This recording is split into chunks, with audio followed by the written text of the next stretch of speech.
Well, Republicans were hoping for a red tsunami. Unfortunately, red tsunami turned out to be an embarrassed Japanese girl saying, "Oh, Rook, lots of Republicans are rusing." We did, however, experience a red wave as we waved goodbye to red tsunami. In the wake of these absurd puns, election analysts and other people without any discernible skill set are trying to make sense of the midterm results so that Americans can find out what the people who are wrong about everything will be wrong about next. This is called expertise, and it's actually a great way to make a living while the country is going down the drain. One lesson we can take away is that even though Democrats destroy the economy, fill our city streets with homelessness and crime, and sell pornography and sexual deviance to little children before butchering their bodies on the basis of an insane gender theory with no basis in fact, Republicans can still find just the right candidates to lose to them as long as the Democrats carefully select candidates who hate America and have had a stroke. Exit polls show that the issues voters cared about most included what color sneakers they were wearing and where they could score some of those powerful new strains of legalized marijuana so they could make themselves psychotic and everything would seem fine. Also, inflation was a big issue because after shelling out for the dope nowadays, you have no money left to buy Oreos, which is a downer when you have the munchies and are psychotic. Legalized abortion was also important because many voters seem to remember having sex with someone last night while they were stoned out of their minds, and if it now turns out they have a baby, they want to be able to kill it without violating their parole and getting sent back to prison. Among the biggest Democrat supporters were women, who seem to be allowed to vote now, for some reason. Also, young people lean Democrat because they've had the traumatic experience of not being aborted and want to make sure nothing like themselves ever happens again. The Democrats also seem to have had some success with their clever campaign strategy of turning everything to crap and then screaming about the weather, because climate change was named as a big issue when exit pollsters polled people who were exiting reality. But what effect did Donald Trump have, and how can we get him to stop? Trump devised the strategy of only endorsing candidates who agreed that the last election had been stolen from him. This, in fact, did turn out to be a very big issue with the guy who still gives a rat's ass about the last election. It was also big with his best friend, who pretended to give a rat's ass about the last election in order to avoid arguments and then voted Democrat, because who gives a rat's ass about the last election? Now, despite the disappointing results, there were bright spots for Republicans. For instance, they lost in California, Oregon, and Washington, so they can't be blamed for those dumpster fires. And they do seem to have eked out a majority in the House, so we now have an inspiring titan of a House Speaker in Kevin McCarthy. Okay, I'm joking about that one. But we do have to remember, winning the Senate was always going to be difficult because of the terrible map, which showed all of the races taking place in America, where people have gone insane and keep electing Democrats who turn everything to crap and then scream about the weather, which kind of does make sense when you really think about it and are stoned out of your mind on some of that great new dope. But what now? How can we endure the next 2 years of Democrats thinking they won because we lost? Well, first of all, let's try to stay calm. Remember, there's always a new day, and you just have to keep putting one foot in front of the other until you get to Mexico, where you can catch a plane to Norway. You also have to have faith that God is still in his heaven, and so we're probably getting what we deserve, which, all right, isn't really all that encouraging. But still, politics isn't everything. There's also all that great legal marijuana. And once you're psychotic, things won't look so disappointing because you'll be a Democrat. Trigger warning, I'm Andrew Klavan, and this is The Andrew Klavan Show. I feel hunky-dunky, life is tickety-boo. Birds are winging, also singing hunky-dunky-doo. Ship-shaped, tipsy-topsy, the world is zippity-zing. It's a wonderful day, hurrah, hooray! It makes me want to sing. Oh, hurrah, hooray! Oh, hooray, hurrah! All right. Hooray, hurrah. We are back laughing our way through the fall of Western civilization. It's 11/11, November 11th, which makes it the anniversary of the end of World War I, probably the worst mistake in human history since the crucifixion and until the COVID lockdowns. But that also makes it Veterans Day. And I have to say, veterans, as a guy who loves the arts and truth and beauty, I frequently, this is absolutely true, I frequently remind myself that if I'm reading a book or listening to music or appreciating the arts in some way, going to the theater, it's because somebody is standing on the wall, and God bless you for doing that. There is only civilization and barbarism, and civilization cannot survive unless someone is standing on the wall. So thank you very, very much. We're going to take a different kind of look at the election results, as that's what we're all talking about. But then I want to leave politics behind, have a discussion about the multiverse between my son Spencer Klavan, no relation, and science philosopher Stephen Meyer, author of The Return of the God Hypothesis, and also no relation, so they have a lot in common. Please subscribe to my YouTube channel, The Andrew Klavan. This is not the DailyWire channel. This is The Andrew Klavan YouTube channel. We have exclusive content for you there, and if you leave a comment, and the comment is absolutely reprehensible, some kind of racist, bigoted something, we will read it on the air because it'll fit right in with my Japanese accent. Patty Perry says, I ordered A Strange Habit of Mind from a small local bookstore owned by a couple of far-left progressives because I support local businesses and because I want them to be annoyed by selling a conservative writer's book and helping said writer's book become a bestseller. These bookstore owners actually sponsored a drag queen story hour, which was likely not well attended since the country we live in is 80% red, or the county, we live in is 80% red. I loved When Christmas Comes. Well, thank you very much, Patty. And I don't mind if they have drag queen story hour as long as they're reading A Strange Habit of Mind. You should be reading A Strange Habit of Mind, the USA Today bestseller. I don't know if we can push it onto the New York Times list, but we could if everybody in the audience would order it. Remember one day, somebody on Twitter was ragging me about how Matt Walsh is an activist and I'm not. And, as you know, I thoroughly support and I'm proud of Matt for his activism. Would never say a harsh word about it, but I'm not an activist. That's right. I'm an artist. And so you'll thank me later, right? One day when I'm gone, you'll be sitting around saying, how come we don't have authors like Andrew Klavan anymore? It's because you didn't buy A Strange Habit of Mind and put it on the New York Times bestseller list. That's why. And so when your son comes to you in his pink dress, his name changed to Mildred, and he says, what did you do in the culture war, Daddy? You won't be able to say, I bought A Strange Habit of Mind. So go out and buy it today.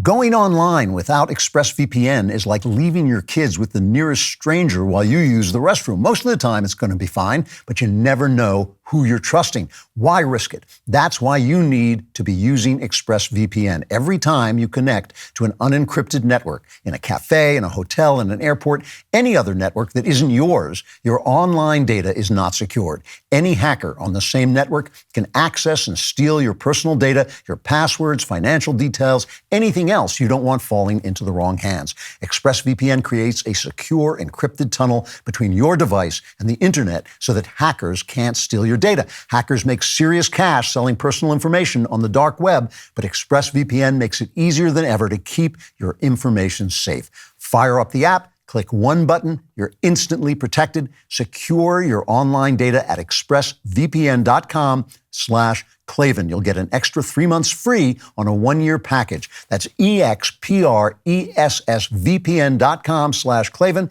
expressvpn.com/Klavan to learn more. And I know I can hear you, all of you saying, you spelled Express, sure, but how do you spell Klavan? K-L-A-V-A-N, there are no E's in Klavan. All right, this election analysis is all of it is pouring forth from the exact same people who were wrong about what was going to happen, and now they want to explain what happened and tell us what's going to happen next. I mean, this happens all the time. After every election, people who just didn't know anything the minute before are now telling us what will happen in 4 years and what's going to happen in 2 years. And you thought, like, on the night of the election, you didn't know what was going to happen, and now you're going to tell me what's going to happen for the next 4 years. So I'm going to give you some of my takes, and especially I think this Trump-DeSantis thing cannot be avoided. We have to talk about Trump and DeSantis. Some people are saying we shouldn't encourage this. It's politics. They're going to fight it out. They're going to be in competition with each other. But I want to talk about also how we zen out a little bit and how we can go through all this junk news, because so much of it is junk news, and come out with something that looks like wisdom.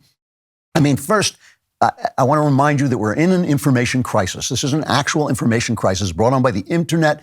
Information has been democratized, and the powerful want to keep their power by keeping control of the flow of information. They want to censor dissenters and anybody, all of the little people who stand up to the experts. They've invented this idea of disinformation, which means truth you don't want to hear. They're using it like the church used to use the word heresy when they were trying to keep control of doctrine after the invention of the printing press. A lot of Catholics write to me and say, well, that never happened, but it did. They did. They actually did burn people at the stake for translating things in ways they didn't like or interpreting things in ways they didn't like. And look, that was the world then. I mean, it has nothing to do with that, but it's not the world now. It is not how we live now.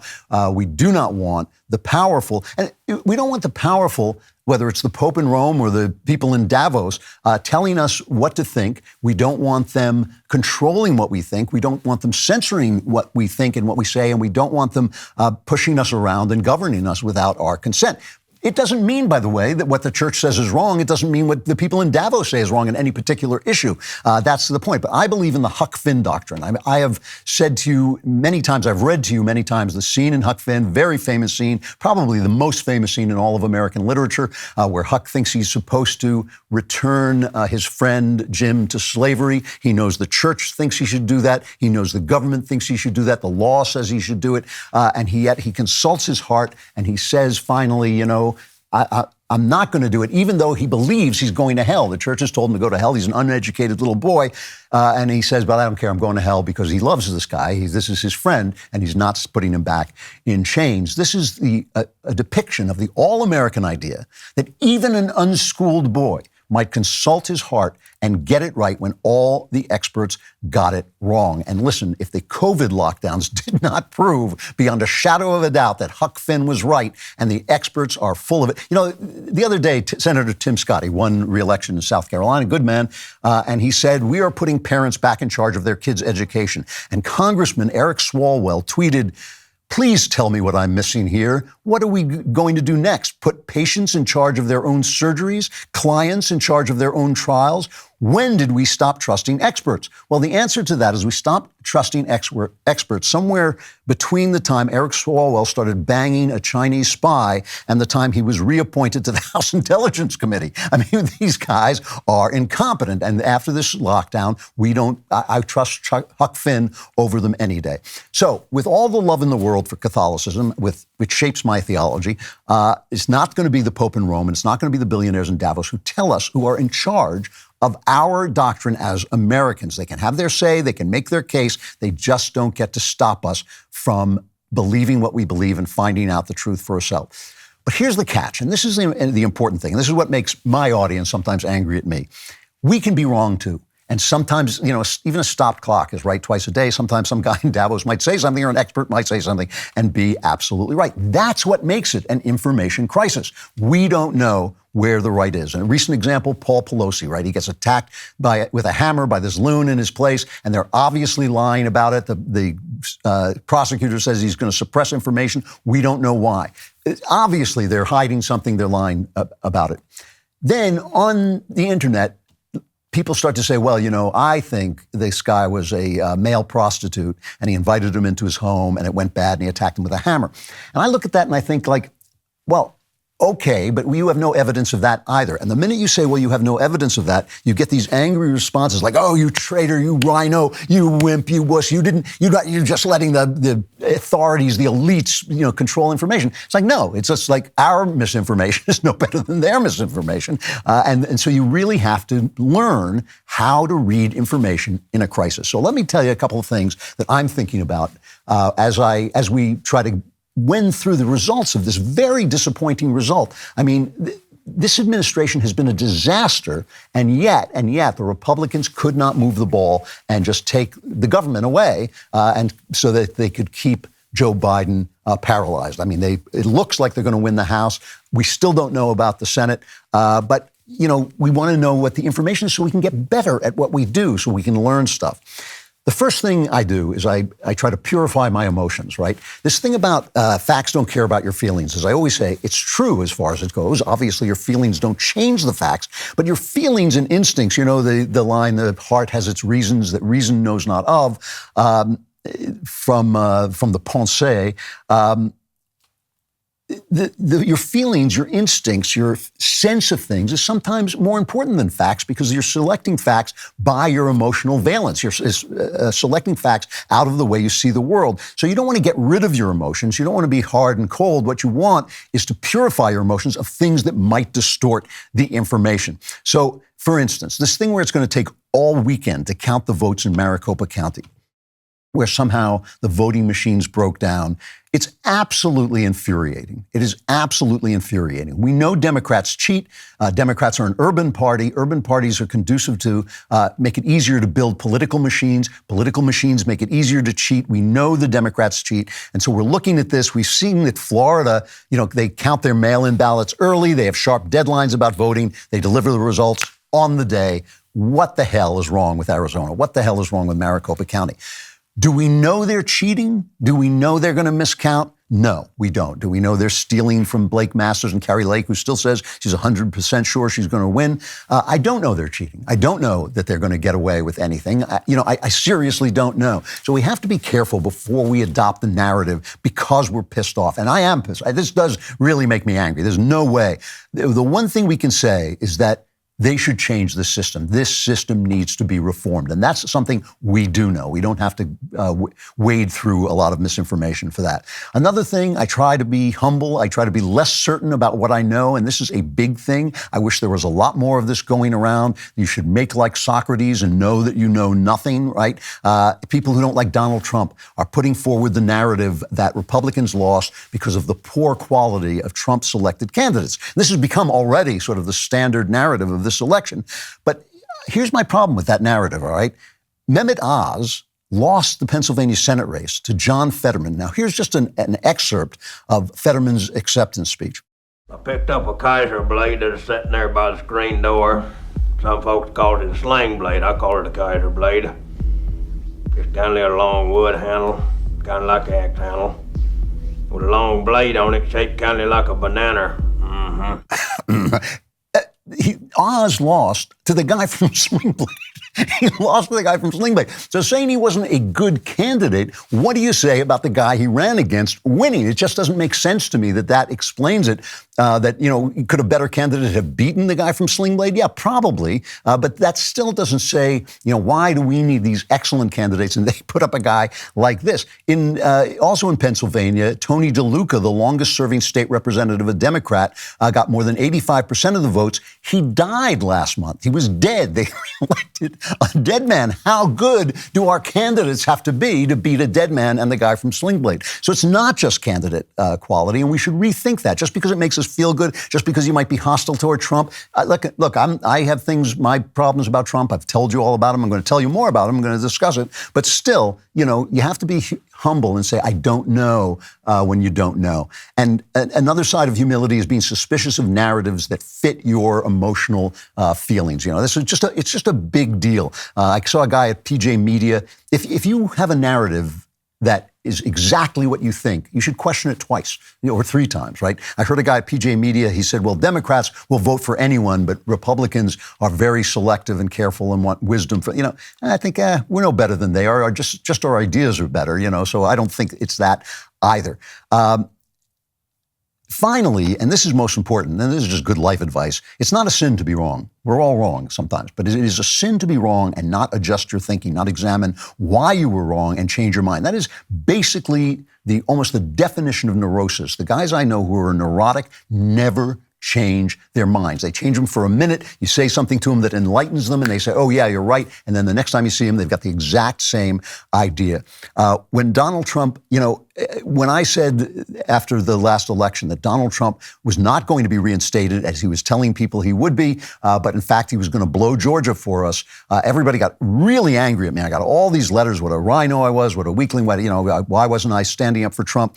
When Trump wasn't reinstated, but did help lose Georgia, not one of them wrote to me and said, we've changed our mind. It's just, you just have to be able to change your mind after you're wrong. I was wrong about 15 days to slow the spread. I thought, well, it makes sense. But because I was wrong, I've completely changed my ideas about the government and the way it's working right now and how far it's gone. Everybody's wrong at times. Few people change your mind. Learn to change your mind. The Huck Finn doctrine is the all-American doctrine that the heart of every man is as good as the heart and the minds of experts. Experts lie, they get it wrong, they become corrupted, but that doesn't mean that we have got it right. So we've got to really pick our way. This is a crisis of information, and we have to learn to find our way to the truth.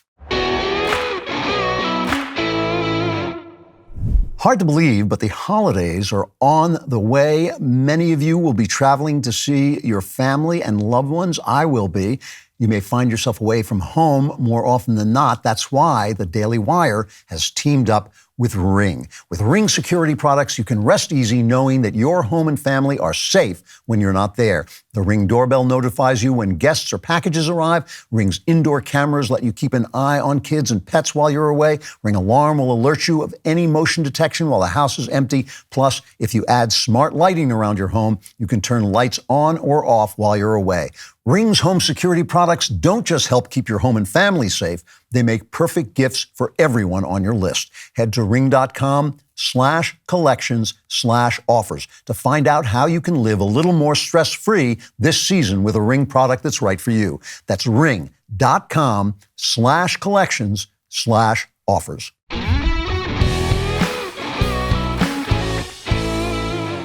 So the big narrative is Donald Trump. I mean, he's the Trump in the room. He's the elephant in the room. Donald Trump's candidates, many of his candidates did lose. And here's a hilarious reaction from Democrat reptile James Carville. I'm seeing you saying, if you put everything in a computer, we should have lost 57 seats. Yeah. Easy. Yeah. 4 or 5 Senate seats. And the reason is really Donald Trump. I mean, he bought people out to vote against this. He had a suppressive effect. He out-Trumped inflation. He out-Trumped crime. He out-Trumped the normal cycle of the first off-year election with an incumbent president. I mean, I think when political historians unearth this, they're going to find so much more that we missed this morning. What cracks me up about this is there's Morning Joe and, his wife and James Carville basically saying the Democrats suck. So how come nobody says to them, so why are you voting for them? What a mess they made. They should have won. But nobody says, so why are you supporting them? Why are you out there promoting them? So DeSantis won big in Florida, and so people eager to get rid of Trump are saying, Trump is over, it's DeSantis is the future, and people who hate Trump or are afraid of him are saying Trump will never be over. And Trump is I think, acting very badly. I'm sorry. He's calling Ron DeSanctimonious again, which is not that good a nickname. He tweeted he's an average Republican governor with great public relations and saying that DeSantis never could have won the first time without him, which is all childish nonsense. Who cares? Obviously, DeSantis won on his governance. And a lot of people say, well, don't encourage this, don't talk about the fight, but the fight is going to come. The fight is going to come. There is no way. This is politics. These are incredibly ambitious, egotistical men. They are going for the big power. They are going to fight it out. We're going to have to survive it and be able to beat the Democrats. So what did happen on this? And I've been thinking about this because I just have not heard a narrative that really convinces me. Tucker Carlson said, interestingly, that he feels that a lot of this had to do with how the early voting, and there's no question that is something to do with it. He was talking about the media. That always is a factor. And the fact is that Trump's candidates did lose winnable elections, and all the candidates that the Democrats supported, hoping they'd be bad candidates, they all lost. So that strategy worked, that ugly, cynical strategy, but it worked, and working is a big deal in politics. Politics is about winning, so you can do the things you want to do, and that worked for the Democrats. The most telling loss for me was Herschel Walker in Georgia, where Brian Kemp won despite MAGA and Trump attacking him because he wouldn't support the big steal narrative. Kemp not only won big because he's a good governor, he's done a good job for Georgia, and he lifted all the other candidates, but Herschel Walker couldn't get to the finish line, and now they have to have a runoff and work it out there. But a lot of the other candidates, Doug Mastriano, lost in Pennsylvania. Blake Masters doesn't look like he's going to make it. And Trump's attitude about this was ridiculous. He was on TV before the results came in, and here's what he said. You've endorsed more than 330 candidates this election cycle. Tonight, win or lose, the results for Republicans, how much of that will be because of Donald Trump? Well, I think if they win, I should get all the credit, and if they lose, I should not be blamed at all, okay? But it'll probably be just the opposite. When they win, I think they're going to do very well. I'll probably be given very little credit, even though in many cases I told people to run, and they ran, and they turned out to be very good candidates. You know, they've turned out to be very good candidates, but usually what would happen is when they do well, I won't be given any credit, and if they do badly, they will blame everything on me. So I'm prepared for anything, but we'll defend ourselves. I think we had a lot to do with it. We had a lot to do with the, I think, success of what's going to happen. And many of these candidates where I was criticized are now turning out to be great candidates. So I'm sorry, that's the attitude of a 4-year-old. It's not my fault if they lose, but it's all to my credit if they win. I mean, think about it. Just stop for a minute. Put your emotions about Trump aside. That is the attitude of a 4-year-old. Now listen. When I talk about purifying your emotions, with Trump, my perceptions have stood me very well, okay? When Trump ran the first time, this company was basically me, Ben, and Jeremy, and Knowles was kind of a minor player. And I was the only one. I was the first person to come in and say I'm voting for Trump, and I took a lot of flack for it. It was not ugly flack, it wasn't mean or anything like that. But I was an outlier. But to me, it was an easy choice. It wasn't a pleasant choice, but it was an easy choice. And I voted for him. I supported him in all the wonderful things that he did. I told you for 4 years that he was a tragic character who might lose because of the very characteristics that made him win and accomplish so many good stuffs.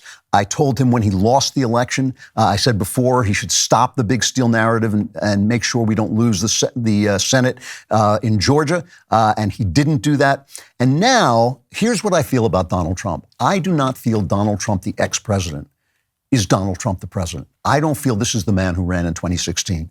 Every single person who loses a presidential election goes a little bit nuts, and Trump is a big personality with a big ego, and I feel he has gone big nuts, Al Gore decided the world was going to end because the sun was too hot after he lost the presidential election. Remember, he grew that long beard. They all do this stuff. Hillary Clinton has been drinking herself into the pit ever since she lost. And Trump is a narcissist, and he can't accept the fact that he lost. And as I've said a million times, it doesn't matter whether the election was stolen if you can't prove it. And all it does is ruin everything. And he picked these guys solely on the question of whether or not they supported his big steal, and he attacked people who didn't support it, even if they were doing a good job and even if they had a chance to win. And that was wrong. Bingo. That was a wrong thing to do. I mean, morally wrong. It was strategically wrong too, I think, but it was morally wrong. And I think that when you think about that, you really do have to think about that, because politics is not about honor. It's not about decency. It's not about right and wrong. It's not about freedom. It's about winning so you can get those things. And that doesn't mean you lie and cheat and steal to win. It simply means you have to strategize and do a good job. And the strategy of you have to support me essentially is empty of content. And this is the thing that I see. J.D. Vance won because he established himself as a person with a point of view. He's a highly intelligent man who has had a very interesting life and has learned a lot. I read his book. It's the book of a man who has learned from what has happened to him. And so, yes, he was supported by Trump and supported Trump, but he established himself as his own man. If Mehmet Oz is MAGA, then I'm the Queen of Romania. I mean, how is he? What's MAGA about him? Except his support of Trump, except that he was willing to back Trump. The guy in Baldock in New Hampshire, what did he have to say except that he supported Trump? Herschel Walker, very questionable personality. I like the guy, but he's, obviously done a lot of things in his life that make him a questionable guy as a candidate. All he did was support Trump. And I think that Trump's candidates lost because they were empty of everything but Trump. See, Trump and MAGA are one thing. Trump and an agenda that I can support. That's why I voted for him twice, right? I voted for him because between his agenda and Hillary's agenda, I knew which one was the right one. And now, after the election, this post-presidency Trump is not the same guy. He is empty of everything but Trump. And Trump is just as much a deficit as a personality as he is a positive. And I think he's more of a deficit. A lot of people turned out to vote against him in the last election. A lot of people voted against his candidates because there was nothing in them but him. They voted for Vance because there was Vance in him, and he's a good candidate that way. So it's not just the fact that they were bad candidates or they didn't go to the right places or they talked funny or anything like that. It was because they didn't say anything except that they didn't represent anything but Trump. MAGA has become empty of everything but Trump, and I think that that's bad, you know? I think that that is a bad thing. And, you know, it used to be when they attacked Trump and they were so unfair to him and the press was so unfair and the Democrats it was just terrible. And he said, they're not attacking me, they're trying to attack you, but I'm in their way. And I thought, well, you know, there's a lot of truth to that. But now he's not representing us. He's representing him when he just goes out and says, you have to support the big steal. He's not representing me. He's, you know, before he was. He really was. And he did things I disliked. I told you about them, but he was also doing great stuff, and I celebrated that all around the clock, constantly. I just think he has emptied himself out because his ego is so big and that he's taken that loss. He is not the same guy. So he didn't hurt the GOP because he was Trump. He hurt the GOP because he was nothing but Trump. And I think that that's a real problem.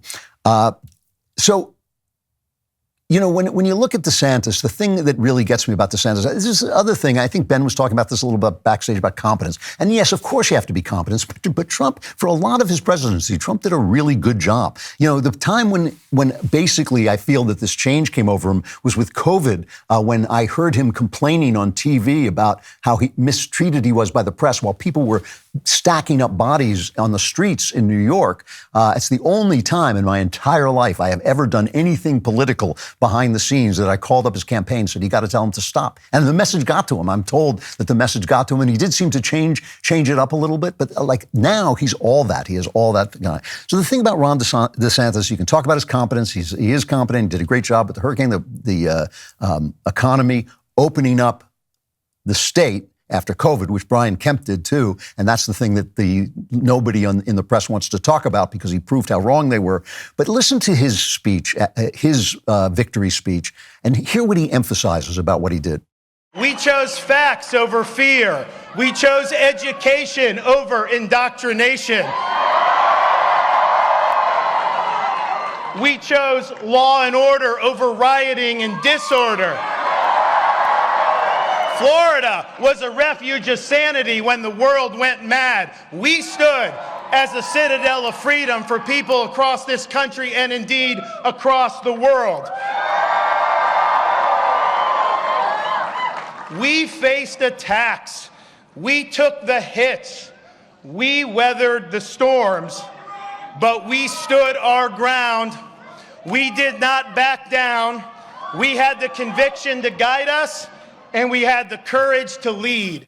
That's a cultural statement. It's a series of cultural statements. People don't turn out for competence. People aren't inspired by competence. It's a baseline. They want competence. But nobody knows whether Mehmet Oz would have been competent or that Bolduc, nobody knows whether they would have been competent. Nobody knew that DeSantis would have been competent. That's why he only won by a small margin the first time. Now he won by a big margin because they know it. But nobody votes for competence. That's the baseline thing. They vote for a vision. He had a vision. You remember when my friend Jenna Ellis, who I just love her to death, but she came on and we had this discussion about his standing up to Disney and saying, I'm going to take away your special privileges if you give me problems about this bill on parental freedom. And she said, no, that's against the First Amendment. I said, it's good politics and it's the right thing to do and they deserve it and they're getting special treatment anyway, so they lose special treatment from the government because they're messing around in politics. I think that that's perfectly all right. Sending those illegals to Martha's Vineyard. A lot of people said to me, well, that's mean.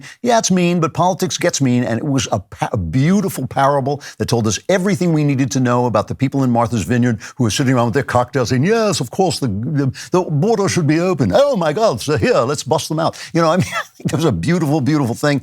He stood up to the press. Listen to some of this stuff. This is quoting from a Wall Street Journal piece by Dave Seminara. He says, no Florida newspaper with a significant readership endorsed Mr. DeSantis. They echoed the national media in excoriating him. The Miami Herald opined that Governor Ron DeSantis' Florida is a place of meanness. It's a place where dissent is muzzled, where personal rights triumph over the greater good, where winning is more important than unity, especially if that victory moves him closer to a White House. There's all this stuff they were writing about him, but it didn't matter. He stood up to them. He proved the important thing, that the press doesn't matter if you stand up to them and have a vision. It's not just yelling at the press. But Ron Johnson in Purple, Wisconsin, Chuck Grassley, They took on the FBI, Hunter Biden, the COVID cartel, as they now call him, and they won re-election despite massive spending against them. Fearless leadership can change people's hearts, and I think that that is really important right now. And look, this could change. I'm just telling you what I'm seeing right now. Right now, Trump has lost that capacity to change people's hearts except to support him because he's empty of everything but him. MAGA has become an empty shell because of his ego being violated, because he's not the same after that loss, because he cannot accept the loss, which, as I say, whether it was stolen or not, doesn't matter unless you can prove it. So, right now, DeSantis is the future of the party. It can all change. They're going to have to fight it out. But just remember to keep your powder dry. Remember, winning. They say winning isn't everything. In politics, winning is everything. Again, that doesn't mean you rape and kill and cheat and lie, but it does mean you strategize and pick the people who can go forward. Right now, that's an open question. Trump is acting extremely badly. He's acting extremely egotistically. I do not think his candidates lost because they were bad at being candidates. I think they lost when they were empty of everything but Trump. And I think that that is a real problem for Trump going forward. I really look forward to the holidays. I love seeing my family. I love getting together with them. And most of all, I love eating. More than any human beings, I just want to eat and eat and eat. And you know what I love to eat? Delicious meat from Good Ranchers. As a special gift to my listeners this holiday season, Good Ranchers is giving away 2 Black Angus New York strip steaks free with your order. This is a good deal. These are 2 12-ounce steakhouse quality cuts, a $70 value free. You do not want to miss this offer. Let me tell you why. Black Angus tastes better and is more tender than any other beef. Black Angus meat is marbled in such a way that the fat is distributed thinly and evenly. This marbling gives it a consistent flavor that you don't get with other meats. Plus, the Black Angus from Good Ranchers is hand cut and trimmed by expert butchers, so you know every piece is going to be delicious. While grocery store meat prices are on the rise, Good Ranchers is dedicated to helping you save as much as possible. If you subscribe to Good Ranchers today, you can lock in your price, avoid those insanely high prices at the grocery store, and get some free meat while you're at it. Go to goodranchers.com/Klavan and use code Klavan at checkout for the special offer. That's goodranchers.com/Klavan for 2 Black Angus New York strip steaks free with your order. Good Ranchers, American meat delivered. And I know what you're thinking. You're thinking, ooh, that sounds so good. How do you spell Klavan? It's Klavan. There are no easy Klavan.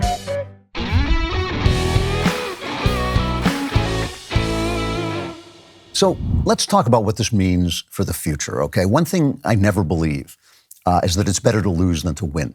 I really dislike this when anti-Trumpers sometimes say to me, it would have been better if Trump had lost and then Hillary would have faced a divided Congress and so she wouldn't have been able to get everything done. And I think first of all, she would have gotten 3 court appointments. We never would have overturned Roe in my lifetime. But even aside from that, the same people who on election night were telling me Trump was going to lose in a landslide, are telling me what would have happened over the course of 4 years. Hours before Trump won, they were wrong, but they're going to tell me what was going to happen in 4 years.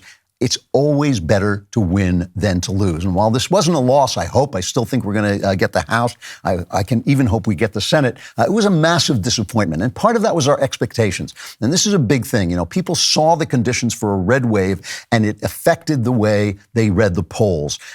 I came in to do backstage on election night, and in my heart, I didn't want to say it because what good is it to say it when you just don't know the future? You're just talking. But in my heart, I thought, this is not going to be anything like a red wave. And the reason I thought that is when I talked to the numbers guys, even though they were telling me it was going to be a red wave, they were telling me in these kind of mealy-mouthed terms. They were saying like, well, there's a 70% chance this will happen. And I thought, that's not what I want to hear. And I was kind of worried about it. So the disappointment comes from the expectations, right? If we had come in thinking, I don't know what's going to happen, I hope it'll be good. But we saw the conditions for a red wave, so we saw the red wave coming, and we're disappointed. Some people now are going to start trading on your disappointment and your fear and your anger. This is going to happen, and again, that's why I say guard your heart. Guard your heart, purify your emotions. Remember what you are doing here, right? Remember, the Huck Finn doctrine is you have to look into your heart and you have to check in your heart. I want you to listen to somebody who I have no respect for, a guy named Nick Fuentes. He is obviously this far right winger. And this is, to me, what fear sounds like. Listen to his reaction. This is an evil country. And this country will surprise you with how evil it is. And that's why you got to get this out of your head that there is some silent majority cavalry that's going to come out of the woods and save us at the last minute. It's not. When we meet the left on the battlefield and they outnumber us like 5-1, that's it. But the point is, when you look at these things like abortion, it's popular. People like abortion, hate it, but it's true. And you can thank the Jewish media for that. Abortion's popular. Sodomy's popular. Being gay is popular. Being a feminist is popular. Sex out of wedlock is popular. Contraceptives are, it's all popular. That's not to say it's good. That's not to say I like that. Popular means the people support it, which they do. And it sucks and it is what it is, but that's why we need dictatorship. That's unironically why we need to get rid of all that. We need to take control of the media or take control of the government and force the people to believe what we believe, or force them to play by our rules and reshape the society. So a dictatorship to crush the Jews. It's a shame no one's ever thought of that before. He's afraid. He's a scared guy. He's a little man. He's a scared guy because in a free country, people believe things he doesn't like, and some of those things are actually evil, like abortion. And so he wants to crush their freedom in order to preserve what?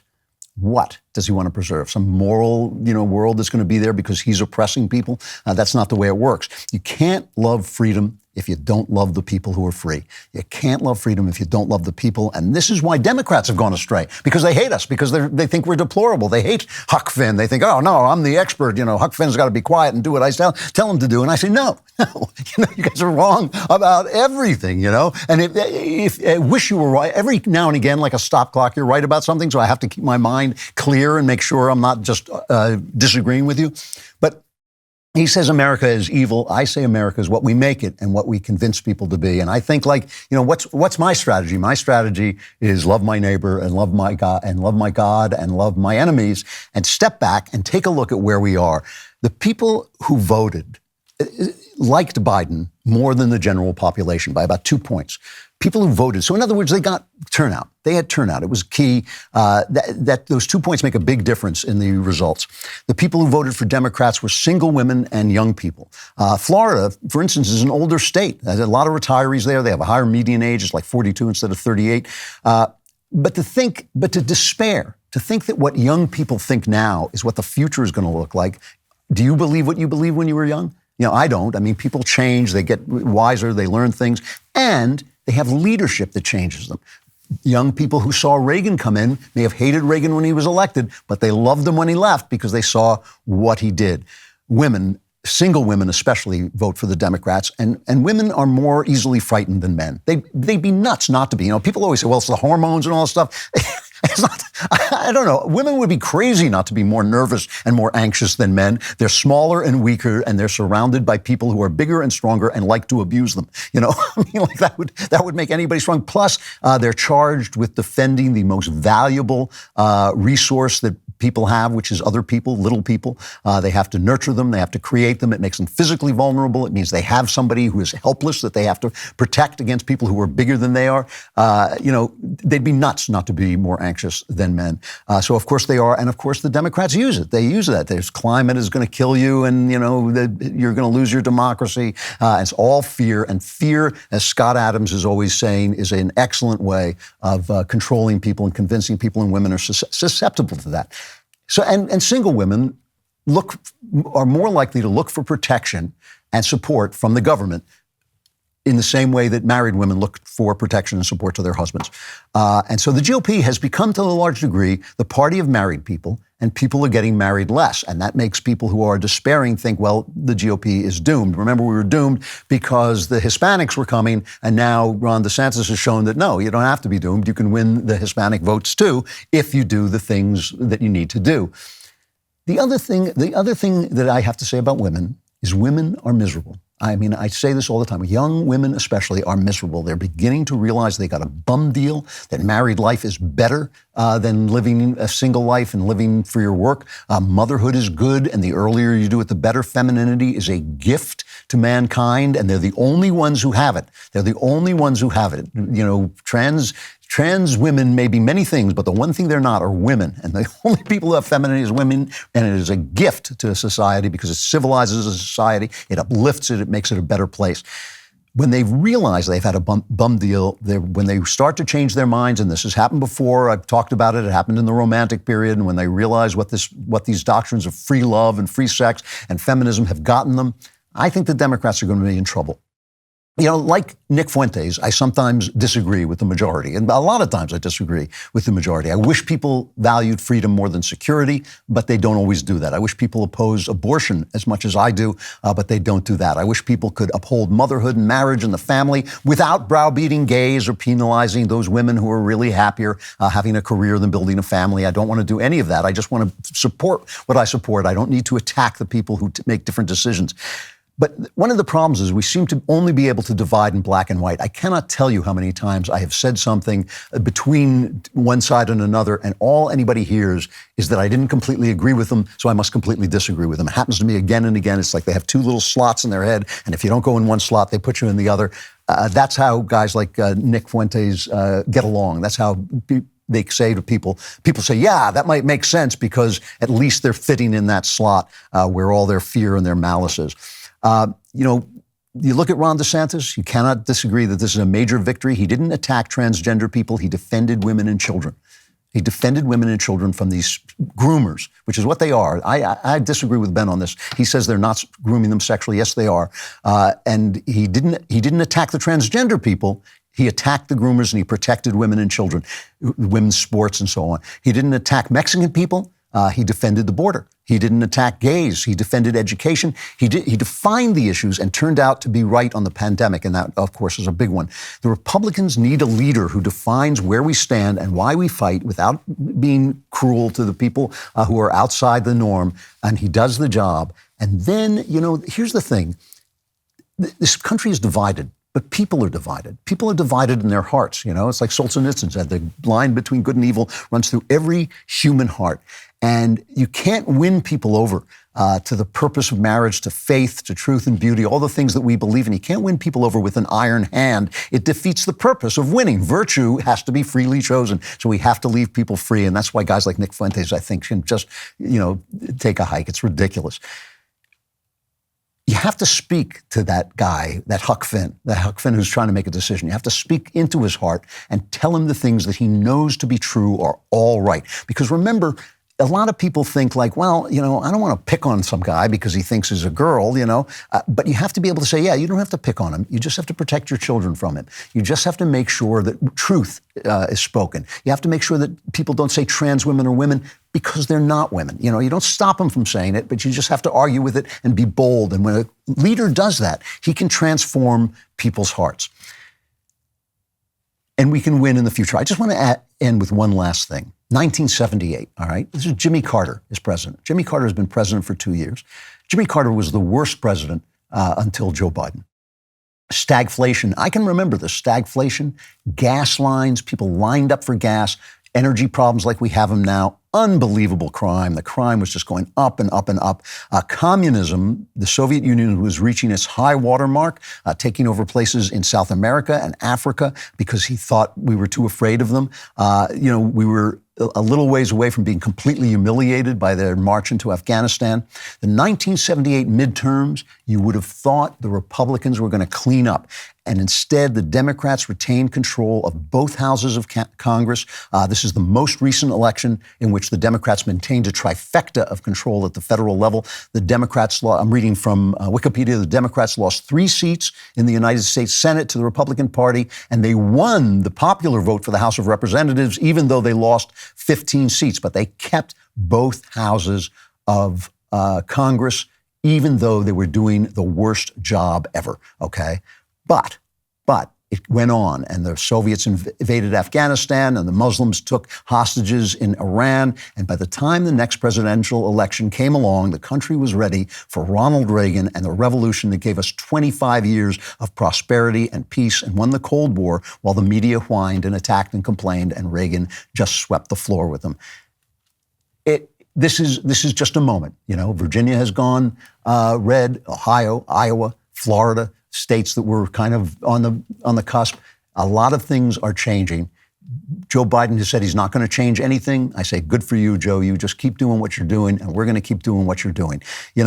It's scary out here on planet Earth, but we believe in freedom, and what we're fighting for is freedom. And we may lose the fight. But I'm not going to surrender it to angry people, and I'm not going to surrender it to the left. It's like, I just believe that I believe in Huck Finn. I believe in every man and every woman. I believe that we have the right and the capability of finding what's right if we have leaders and if we have bold people who will speak the truth into our hearts. Thanksgiving is coming. We're going to celebrate Thanksgiving. Christmas is coming. God is in his heaven. Here on earth, as always, the fight goes on. Let's fight the fight. Are you hiring? What type of role are you hiring for? Maybe you need to hire someone who can wear many hats. We do that here. We insist that each person who works for the Daily Wire wears hats just piled on top of his head. Maybe you have a simple position to fill, but they still have to wear hats. How do you find them? Whether you need to hire a civil engineer in New York, a pediatric nurse in Nebraska, an attorney in Colorado, or a mascot in Missouri, ZipRecruiter can help you find qualified candidates fast, and now you can try it for free at ZipRecruiter.com/Klavan. From accountant to zoologist and everything in between, ZipRecruiter's matching technology finds people with the right experience for your job and presents them to you. Then you can invite your top choices to apply. ZipRecruiter is so effective that 4 out of 5 employers who post on ZipRecruiter get a quality candidate within the first day. Try it now for free at this exclusive web address, ZipRecruiter.com/Klavan. Once again, that's ZipRecruiter.com/Klavan, ZipRecruiter.com/Klavan. ZipRecruiter, the smartest way to hire. And I know what you're thinking. You're thinking, how many hats? And also, how do you spell Klavan? It's Klavan. There are no E's. I just make it look this easy. There are no E's in Klavan. All right, I know what you're all thinking. The election is interesting, but what about the multiverse? Is there some other universe in which the Republicans did better, for instance? Actually, this is one of the biggest topics in science today, but it's also one of the biggest topics in culture. So I want to bring on 2 excellent writers on this topic. One is Stephen C. Meyer, who directs the Discovery Institute's Center for Science and Culture in Seattle, and is the author of the USA Today bestseller, Return of the God Hypothesis, 3 scientific discoveries that reveal the mind behind the universe. And the other is mine own son, Spencer Klavan, no relation, the associate editor of the Claremont Review, who wrote a brilliant piece called Worlds Without End, Marvel Comics, Quantum Physics, and the Secrets of the Cosmos. And Spencer has a book coming out next year called How to Save the West, Ancient Wisdom for 5 Modern Crises. It's great to see you both. How you doing? Very well, Andrew. Thanks for having me on. Yeah. Well, this topic is obviously infinite, but I think what I want to start with, I think I want to start with Stephen and ask scientifically, why do we have the idea of the multiverse? Where does this come from? Well, it's a consequence of different speculative cosmological models and some basic physics. So it's not entirely unmotivated by actual physical theories, reasonable physical theories. And one of those is something called the inflationary cosmology. And the idea of the inflationary cosmology, it's a variant on the standard Big Bang cosmology, and the idea that as the universe is expanding, in the very earliest parts, earliest time period of that expansion, it would have expanded at a very, very rapid rate, so that the universe would have inflated quickly, like a balloon, very fast. And then after a certain period of time, it would have settled down to a more sedate pace of expansion. And part of the inflationary cosmology is that as that the field that is generating that expansion reduces in intensity, then new universes would be spit off from that. And so that's one of the cosmological models that gives the idea that perhaps there are other universes beyond our own. And there are other considerations in physics as well, where the math that describes the universe that we live in, and also describes other possible universes. And so people have suggested that, well, perhaps these mathematical possibilities exist as actual universes in reality. Does that? Well, Spencer, go ahead. What is it? This is something that's been around for forever, right? Well, that's right. I mean, it's intriguing to hear, of course, Stephen, much more expert than I am in the scientific theories that precisely have led us up to this point. But it's also intriguing as I listen to him talk to recall that in some ways this is a new attempt to answer one of the oldest questions in philosophy, and something that we've recently, I think, come to realize more and more, that even if, some of us have known this all along, is that, scientists have taken up a role in our culture that has a certain level of kind of gravity and authority to speak to questions of what the ancients would have called natural philosophy, of which the first question, as it kind of gets going in Ionia and the sort of near Eastern Greek colonies and off the coast of what's now Turkey, the first question is, what is the world made out of, right? What's the stuff? When you get down to the very bedrock of reality, obviously something exists, unless you're really going to be an extreme skeptic about it. There is something. And the question that people first start to ask is, okay, so what's the thing that exists out of which everything else is made? And in the beginnings of these conversations, it seems like, our evidence is pretty fragmentary, but it seems like there was one strain of thought going back to, people like Anaximander, and then up through maybe names that other people would have heard of, like Democritus and Leucippus, that was developing out this series of ideas that basically the world is made of stuff. And you can cut the stuff up into little pieces. And if you keep cutting it up into little pieces, you will get down to an uncuttable part. And the word in Greek for uncuttable is atomos. So there's your atom. Yeah, right. Yeah, right. Exactly. And it's interesting to observe that a picture of the world comes along with a conclusion that, well, if these atoms are just kind of bouncing off of each other, they're interacting, they behave according to predictable rules, there's nothing to stop them from kind of proliferating out in exactly the ways that Stephen is describing, that they'll eventually bubble up into ever new universes. And this creates kind of like a universe building machine, which seems, from what I understand, Stephen, to be what you are describing as well, like a cosmos making procedure. Well, in the inflationary cosmology, there's it is an explanation or model of the origin of the universe, but also implies that there may be new universes or bubble universes that emerge from that. The string theory also has a version of the multiverse, and then something that's not exactly the multiverse, but it's called the many worlds interpretation of quantum physics, where all the possible states that correspond to a wave that also acts like a particle are envisioned to exist in some possible world. So there's a mathematical set of a math that describes possibilities, and the possibilities are, in our imagination, at least actualized. What has given these multiverse ideas popularity among physicists is something entirely different. There's a physical framework in which it's conceivable to think about multiverses or other universes.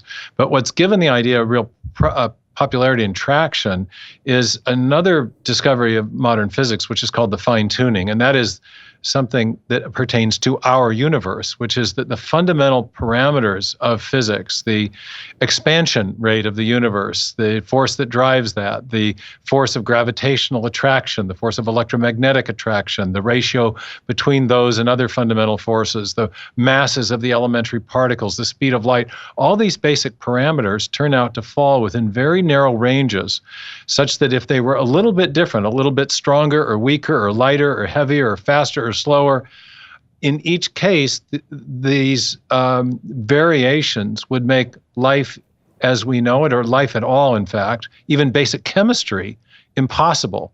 And so this has kind of set a lot of physicists' hair on fire, because the fine-tuning suggests perhaps the idea of a fine-tuner, that the best explanation for why we have all these incredibly improbable and just right parameters. In fact, physicists are talking about our universe as a Goldilocks universe, or a fortunate universe, or a setup job. That these fine-tuning parameters, in the most kind of intuitive, common sense way of thinking, suggest a fine-tuner. In fact, Sir Fred Hoyle, who formerly was a very staunch scientific atheist who discovered some of these fine-tuning parameters, eventually came around to a kind of basic theism in his worldview, and said that a common sense interpretation of the data suggests that a super intellect has monkeyed with physics and with chemistry. There are no random forces in nature, and these fine-tuning parameters are necessary for life to exist. And so he came to the idea that there must be a kind of master intellect, a master fine-tuner behind everything. And the multiverse comes in for many physicists as a kind of counter-argument to that. And it's the idea that, well, yeah, all these parameters are incredibly improbable, and they are, and corporately, they're even more improbable, and they have these small probabilities associated with them for no underlying physical reason and no logically necessary reason. But we could explain the fine-tuning in our universe by positing the existence of billions and billions and billions and billions of other universes, so many, in fact, that ultimately the right combination of factors must have arisen in one of the universes, and we just happen to be that universe. And so actually, there's nothing to explain about the fine-tuning. We're just the lucky universe that got it right. Spencer, do you feel that plays into the idea that this gets rid of the need for God, theoretically? Do you feel that plays into the cultural existence of the multiverse as well? Is that something that appeals to people like the Marvel Comics guys, or is that just coincidental? No, I definitely think it's not a coincidence. I notice, especially, first of all, a lot of what Stephen is saying here, it strikes me that, and this is often the case, the appeal of the multiverse, not necessarily the possibility, the mathematical possibility of it, or even the philosophical option on the table, but the attractiveness of it as a proposition and as the one that people plunk for when plenty of other options are also available, seems to be because it is an answer to certain questions that you wouldn't even have to raise if you were comfortable with the idea of God. If you're comfortable with the mind monkeying with the universe, if you're comfortable with the notion of super intellect, or even if you're comfortable with the notion that actually stuff is not the first substance of which all other things are made, but there's some other logic or governing mind that has to do with the baseline of reality, then it's really, a lot of these things actually aren't problems. There's no need essentially to insist on the idea that these probabilistic equations describe not just probabilities but actualities in every instance, right? So I think that's very well said. And just to piggyback on that a little bit, I love the way Spencer has framed this by taking it back to the ancient Greeks, because what philosophers call the question of ontology, or what more popular writers on worldview call the prime reality question, is exactly what he's described. What is the thing or the entity or the process from which everything else has come? And this question goes back to the ancient Greeks, and there were two basic answers that were offered by the Greek philosophers. And one was the answer of the atomists, that basically matter and energy, I don't know how much they had the concept of energy that we have today, but material stuff has been is eternal and self-existent, and it is the thing from which everything else comes. And the other answer was, well, there was a mind that pre-existed the matter, and it is the thing from which everything else comes. And these two basic answers, basically materialism or some form of theism or idealism, have been the two basic answers that Western philosophers and scientists have debated since the ancient Greeks right up to the present. And the multiverse hypothesis is popular, especially among philosophical or scientific materialists who have accepted it largely because it does provide a counter to the God hypothesis. And one of the scientists I love in this debate most, not because I agree with him, I'm diametrically opposed opposite side, but I love the way he frames issues, and that's Richard Dawkins. And he said that the universe that we observe has exactly the properties we should expect if at bottom there's no purpose, no design, nothing but blind, pitiless indifference, where blind, pitiless indifference is a metaphor for purely materialistic, undirected processes that have produced everything that we see. And the fascinating thing about the fine-tuning discovery is that it's not at all what physicists, what materialists like Dawkins would have expected. And in virtue of that, they've had to develop these very eccentric and somewhat fanciful hypotheses about gabillions of other universes out there. And yet, and I'll stop here because I've been answering too long, but I think there's a very big problem scientifically and metaphysically with those proposals. I don't think they actually work. I think there is every reason to prefer the mind first view rather than the matter first view when we start thinking about that fine-tuning problem. So what are your family's values? Faith, church on Sunday? Does your family believe in serving? Did you vaccinate your kids or say no thanks? How does your family define men and women? What kind of value do they put on life? Your children look to you to define their values and their perspectives of the world, but what if you weren't there to do that for them? In the event that you die, who will ensure that your kids uphold the values you hold dear, the values that you've worked so hard to instill in them? Epic Will can help you with this. A will lets you determine who will raise your kids in the event that you die before you're done raising them. It's a big deal, and it's your responsibility as a parent. It's why we at the Daily Wire have partnered with Epic Will. And it's why I'm encouraging you to take 5 minutes today, go to epicwill.com, use promo code Klavan, and save 10% on Epic Will's complete will package. For just $119, you'll get your last will and testament, living will, healthcare power of attorney, and financial power of attorney. Get it done at epicwill.com and promo code Klavan to save 10%. And I know what you're thinking. You're thinking, how do you spell Klavan? It's Klavan.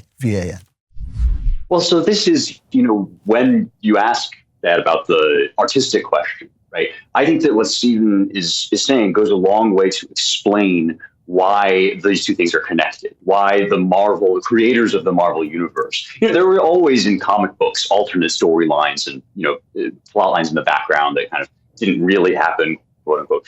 But the reason why the Marvel multiverse has become, the governing concept behind our biggest movie franchise does connect very closely to what Stephen's saying about the sort of philosophical preferences of the scientists, because what we have to understand is when we're asking these really first principle questions, right? These things that, philosophers have been puzzling over since literally the dawn of philosophy. These are not the exclusive property of experts or of people that happen to think about these things very deeply. We've gotten used to supposing that there are certain people who not only, have the right answers on this question, but have the sole authority to speak about it. And that's one of the kinds of authority I think that scientists have wrongly accrued to themselves lately. They have all sorts of authority on. I want to get back to Stephen's point about the scientific problems, but before I do, I just want to get a point from Spencer about the storytelling problems of the multiverse, which I think actually reflect some of the scientific problems. If you're telling a story in a multiverse, there are no consequences, so nothing actually matters. Right. Anything can happen for any reason somewhere. Indeed will an infinite number of times in some other possible world. So does that, in your mind, does that damage actual storytelling, Spencer? It surely does, or at least it suggests that these answers to the fundamental questions fail in the storytelling realm in a lot of the same ways that Stephen's suggesting they fail also in the philosophical and the scientific realm. They have a lot of problems because they're motivated by the same attempt, by the effort to preserve a world that makes sense and that generally allows us to, think well of ourselves as human beings and to operate with justice and so forth. All these principles that underlie these superhero movies, right? That's what you want out of your superhero movie, is for justice to triumph and the good guy to win, and for, deaths to mean something and actions to mean something and the story to be exciting. And yet you want to be able to do that without a kind of governing principle behind the whole universe, without some first and final cause, without, something besides matter. And it turns out that those are two puzzle pieces that just don't actually go together. And the effort at kind of shoving them together with the multiverse is one that has been, tried to the tune of many, many, millions of dollars, but fails singularly for the reason that you just said. Stories rely on cause and effect. Our lives rely on cause and effect. Oh, sorry to interrupt. And also drama. Please. I hesitate to even make a comment on that with an Edgar Award-winning writer, but who knows how to set a hook with a plot. But every good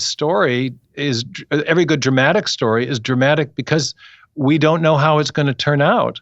And if it turns out one way, there are negative consequences, and if it turns out another way, there's a happy ending. And without that, there's no good storytelling. Right. And the consequence and the implication of the multiverse is that it turns out both ways an infinite number of times in an infinite number of universes, and that there are no consequences to anything because there's no if then. It's just everything. Everything will happen somewhere, and so it really destroys the drama, I think, in those films. Is there a scientific objection to the multiverse? Well, there's two things, and let me give you the prosaic one, which is a straightforward critique of this as a causal explanation for the origin of the universe and of the fine-tuning specifically. And then I want to come back to something that's exactly analogous to the problems that Spencer has highlighted in his excellent essay in the Claremont Review of Books about how it destroys the dramatic element in storytelling. Just the prosaic physics critique first. In order for the multiverse to provide an adequate explanation for the fine-tuning, there has to be some kind of universe-generating mechanism.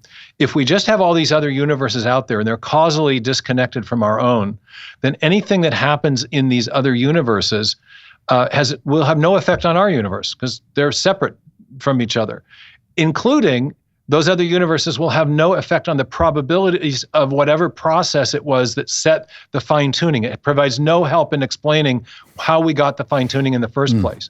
So for the multiverse to provide a causal explanation, there has to be some sort of underlying common cause, some universe-generating mechanism that spits out universes kind of like options in the lottery so that our universe can be portrayed as the lucky winner in a great cosmic lottery that's a consequence of some underlying causal process. So there's a principle of connection back to that common cause. Now, the physicists have recognized this, and the advocates of the multiverse who are trying to explain the fine-tuning have therefore proposed various universe-generating mechanisms, some based on this inflationary cosmology I mentioned at the outset of the interview, and others based on something called string theory. And in both cases, it turns out that these speculative cosmological models that are the basis of these universe-generating mechanisms invoke universe-generating mechanisms that presuppose prior unexplained fine-tuning. You don't, in theory, even get the generation of multiple universes unless a whole lot of parameters are set exactly right in the universe-generating mechanisms. So they don't actually explain the ultimate origin of fine-tuning. They simply presuppose it and push it back out of view. And yet, in our experience, we know that systems that we describe as finely tuned, and where what we mean by that is an ensemble of parameters that are an ensemble of very improbable parameters that collectively work to accomplish some function or discernible end, systems that have that property of fine-tuning, French recipes, internal combustion engines, software interacting with hardware, these finely tuned systems are all the product of intelligent agents. So because the multiverse has not explained the ultimate origin of fine-tuning, but we do know of a cause in our uniform and repeated experience that does, I've argued that some kind of design hypothesis, and indeed I think a theistic design hypothesis, provides a much better explanation for the origin of the fine-tuning than does the multiverse hypothesis itself. It is a metaphysical hypothesis, and I think it fails. It's not causally adequate to explain what needs to be explained. You know, Spencer, one thing that was occurred to me as Stephen was talking about this is that in storytelling, having a deus ex machina is also incredibly unsatisfying.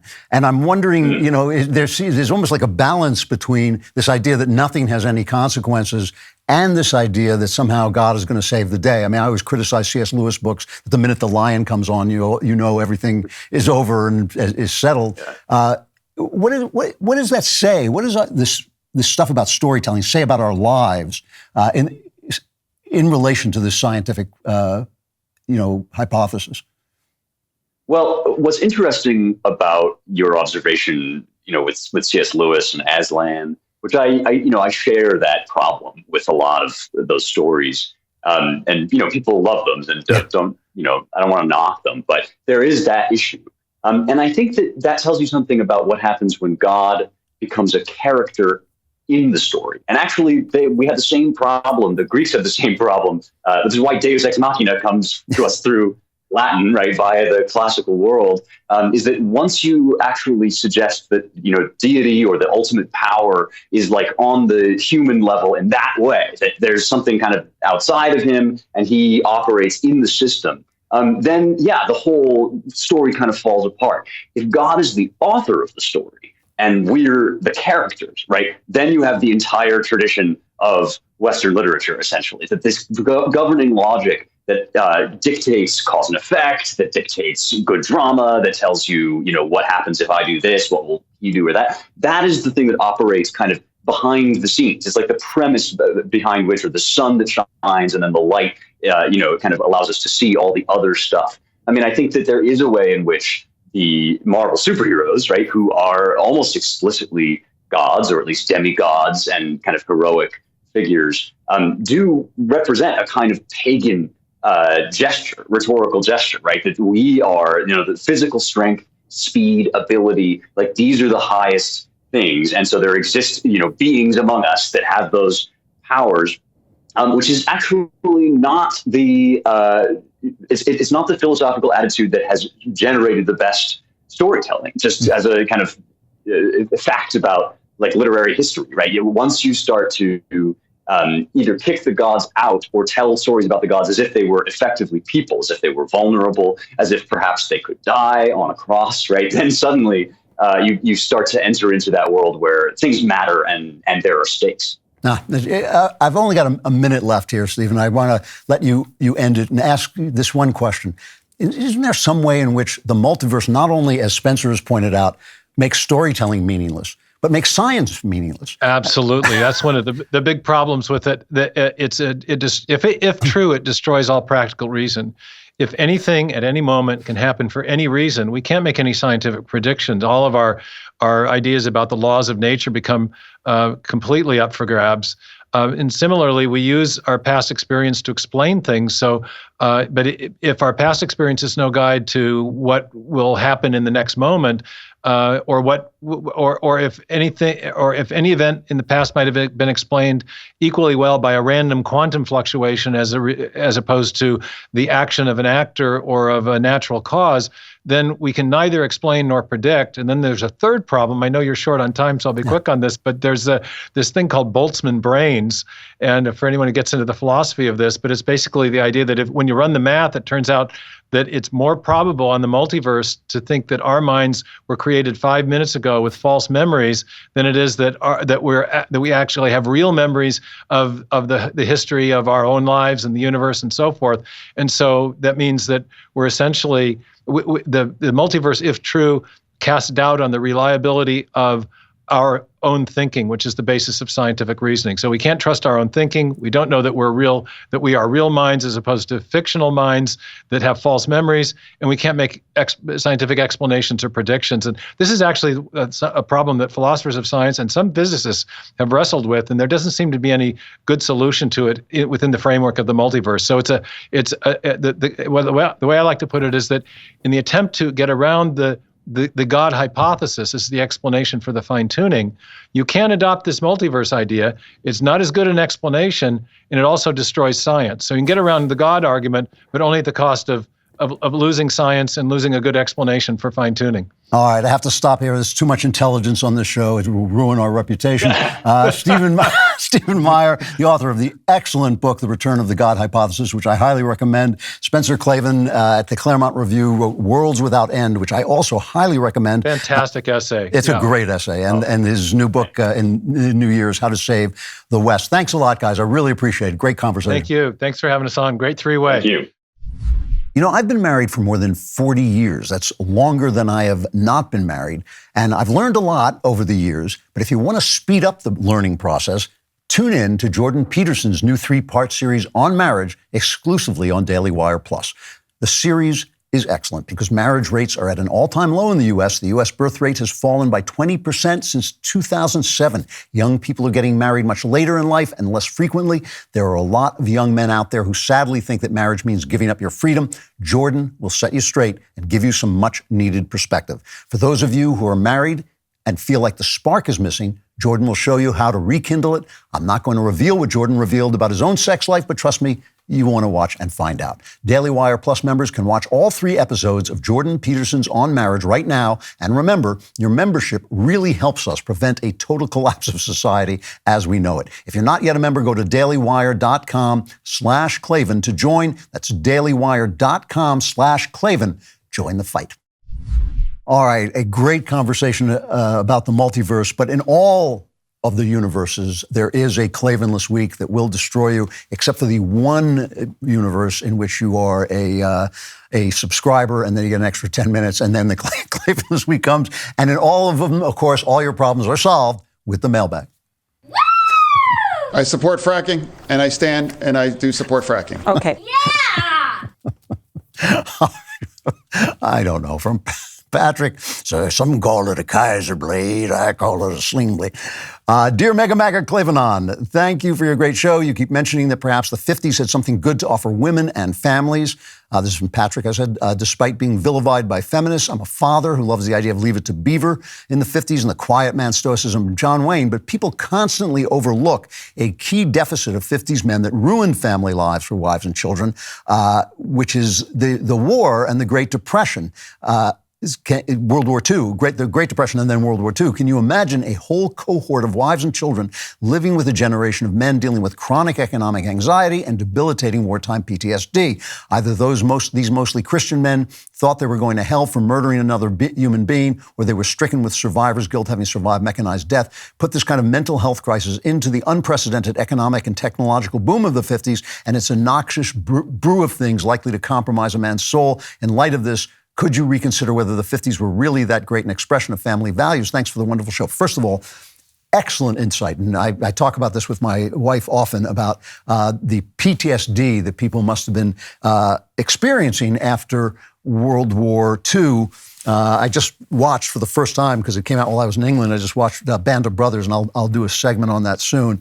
But, you know, the horrible shock and the horrible burden of warfare, and also the joy, the weird joy of finding a band of brothers facing matters of life and death, does leave you with this PTSD that I think did affect many of the men in the 1950s. My point is not bring back the 1950s for the simple reason that you can't bring back anything. Nothing that is gone comes back. That's not the way life works, right? My point, though, is that revolutionary ages demonize the past. The Renaissance was wonderful. I love the Renaissance, but it demonized the Middle Ages, which really had much to teach us, and which we lost something when we moved on from the Middle Ages. We actually lost something that's worth returning to, but is not worth returning to the Middle Ages. So the same thing is true of the 50s, and that's all I'm basically saying about the 50s. Why do we have to say, oh, I don't want to go back to the 50s? We can't go back to the 50s. It's not a possibility. But why do we have to say basically we don't want to do it that way? We want to do it a new way. Why not just say there are things in the 50s that seem right, that seem good, and that we yearn for, and maybe we can bring them into the new world in a new way. So you're absolutely right about this, Patrick. I think it's a really good point. I think about this a lot, about my father's generation and how they came out of that war. And so, yeah, I'm not saying we can go back to the 50s, because we just can't. It can't be done. So it's not an issue. But that doesn't mean there aren't things that were worth preserving. From Benjamin, dear best Daily Wire author, what do you make of Trump announcing he is going to announce his presidential bid on 14th November? It feels to me like a really poor time to do it so close to the election and allow the left to shift focus back onto Trump instead of all the bad policies of the current administration. Would love to hear your thoughts on this. P.S. I bought A Strange Habit of Mind for myself, a signed copy for my father, and have been listening to the audiobook when I can't read the book itself. It is such an excellent story. I can't wait to see what else you have in store for Cameron Winter. Well, first of all, Benjamin, thank you very much for doing that.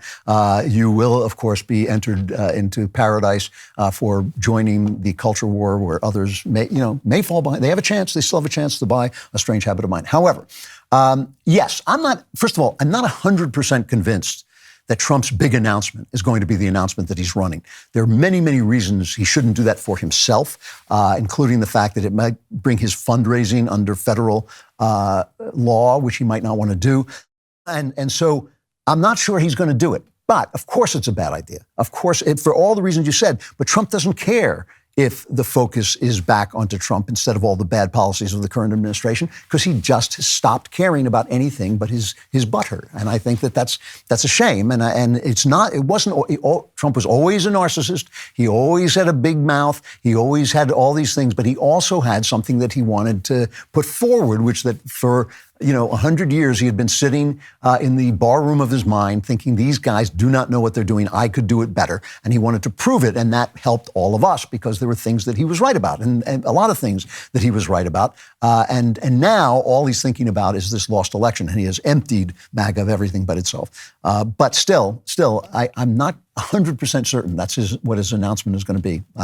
Like I said, it won't surprise me if it's that, but I'm not 100% sure. From Krista, dear Klavan, wise and all-knowing one, I'm hoping you can offer me some advice. I'm a stay-at-home mom that is in year 2 of homeschooling my 3 children. I never wanted to homeschool, and I'm struggling adjusting to this. My oldest 2 kids were blessed to begin their education at a Christian school, but 2 years ago we moved to a more rural area and enrolled them in public school, and that was a disappointment. The kids are not so innocent these days, and my husband and I felt they were being exposed to some things too soon. So now I'm educating them at home and often struggling. Many good days, but the hard days can be so draining. I feel stuck and worried that I'm failing, but the thought of sending them back to public school feels wrong. The nearest Christian school is 20 miles away and only goes through 6th grade. With the rise in homeschooling, I'm certain we are not the only family out there that is in this situation. What advice, hope, et cetera, could you offer? Do we put them in public and trust our sovereign God, or do I need to accept that this is his plan for my family and me, at least for the foreseen future? Thank you for sharing your wisdom. Well, first of all, Krista, I really appreciate your being honest about your situation. I think it's the best thing. It is the only way forward when you're suffering in this way. I know you love your children. I know you're dedicated to your children, but you got to take care of yourself too. And I keep saying this again and again. I love the sacrifice of moms. I love the things that moms do. I think it is the center of human life, what moms do. But it's hard work and it's hard soul work. It can be boring, it can be frustrating, and it can be isolating. And those are things that are going to affect you and not in a good way. And you have to take care of yourself. I question the decision to move into such a rural area. I mean, if your kids are the center of your life, why be 20 miles away from the nearest Christian school? Why not move closer? Maybe you made a mistake on that regard. Maybe you should just examine it. But in the meantime, you have to take care of yourself. You have to schedule tightly so that you have time for yourself. If you can bring in other people who are homeschooling to take over some days and share the homeschooling, that's important. Homeschooling people have organizations that they can go to. You should go to those places and find out what other people are thinking and how you can organize your life. You are just like an artist. I mean, artists have a lot in common with moms. They're kind of imitation moms because they're creating things and all this. But just like an artist, you have to take care of the instrument, which is you. The instrument of nurturing your children is you, and you can't let that instrument break down. You can't let that instrument get mired in frustration and unhappiness and isolation. So you have to take care of yourself. So first, think about whether you can move again and get these kids back in a Christian school, and think about whether you can organize with other homeschooling parents so all the burden doesn't fall on you, or find some people, like I know some people do, where they share. Sometimes they homeschool and maybe 2 days a week they don't. You got to have time for yourself. You got to be able to develop yourself, take care of yourself, and I hope you find a way to do it. And if you do, please write and let us know. I'm going to stop there for non-subscribers. For non-subscribers, it is time to be plunged into the Klavanless weekend, screaming, torture, darkness, gnashing of teeth and all. You know the drill, and you're never going to survive. If you're a subscriber, we got the subscribers block coming up, so 10 more minutes to survive.